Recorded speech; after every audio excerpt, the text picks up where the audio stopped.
Jitan Ram Manjhi Rajya Sabha seat लेने के लिए मानो एक जम जी ठाने हुए हैं। मतलब जीतन राम मांझी इतना जी ठाने हुए हैं कि वो साफ कह रहे हैं कि हमसे अमित शाह ने वादा किया था। अमित शाह जी ने कहा था कि आपको जो है वो एक राज्यसभा आपको भेजेंगे, अब चिंता मत कीजिए। और अब मानो ऐसा कि जीतन राम मांझी जो है वो मोर्चा खोल दिए है कि हमको जो है वो एक हमारे यहां से चाहिए तो चाहिए। आप वादा किए थे लेकिन अब वादा को पूरा आप नहीं कीजिएगा तो ये ठीक नहीं होगा। और इशारों इशारों में जो है वो हड़काते हुए भी नजर आ रहे हैं। अब देखिए जीतन राम मांझी को जो बात कह रहे हैं वो पे क्या सहमति बनेगा? क्या जीतन राम मांझी के पार्टी से एक राज्यसभा सांसद जो है वो बनाए जाएंगे? आखिर क्या कुछ होने वाला है वो आगे आपको हम बताएंगे। उससे पहले मेरा परिचय। नमस्कार, मेरा नाम अंकित शर्मा है और बुलेट टीवी में आपका स्वागत है। अब हर कपड़ा बनेगा चमचमाता डिप क्लीन के साथ। आपका विश्वास हमारा वादा। देखिए जीतन राम मांझी जिस तरीके से जो है वो बयान दे रहे हैं, अपने ही पार्टी के ऊपर में सवाल खड़ा कर रहे हैं, राज्यसभा को लेकर जो है वो पेच फंसाए हुए हैं, वो आप सभी लोग लगभग लोग जानते होंगे। देखिए जीतन राम मांझी का कहना साफ है कि हमारे यहां से यानी कि हमारे पार्टी से जो है वो एक राज्यसभा चाहिए और ये देना ही पड़ेगा। हमसे जो है वो अमित शाह जी वादा किए थे कि आपके यहां से एक जो है वो जाएंगे, लेकिन अब अगर नहीं बात बनता है तो ये ठीक नहीं होगा। अमित शाह जी ये बात कहे थे और अब जो है वो जीतन राम मांझी मीडिया में भी ये बात को कह दे रहे हैं कि हमसे जो है वो वादा किया गया था। अब देखिए क्या मामला है वो आप समझिए।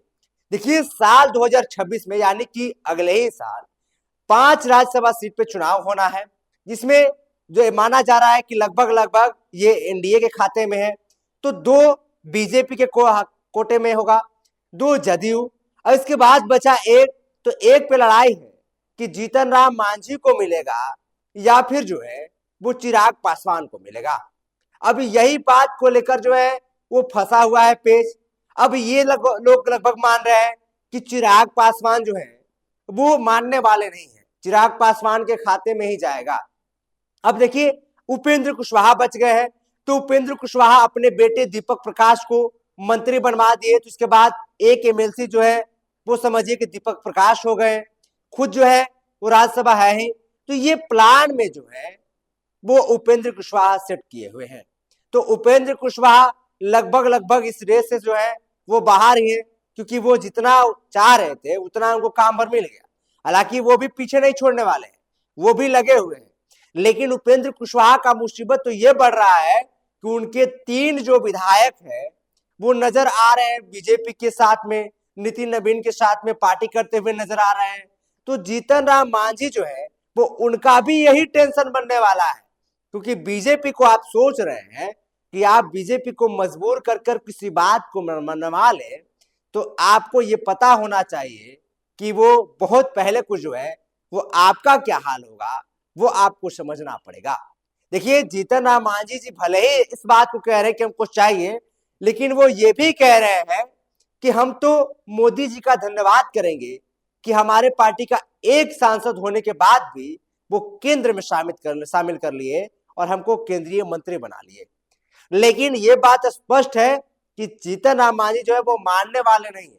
तारीफ भी कर रहे हैं, सवाल भी खड़ा कर रहे हैं, सब कुछ कर रहे हैं, लेकिन आपसे पूछ रहे हैं कि आपको क्या लगता है ये जो एक सीट बच रहा है वो जीतन राम मांझी के खाते में जाएगा या फिर चिराग पासवान के खाते में जाएगा? उपेंद्र कुशवाहा के बारे में अगर आप ऑप्शन के तौर पे लेंगे तो आप ले सकते हैं, लेकिन इस पे आप क्या सोचते हैं वो हमें नीचे कमेंट सेक्शन में आप जरूर बताइएगा।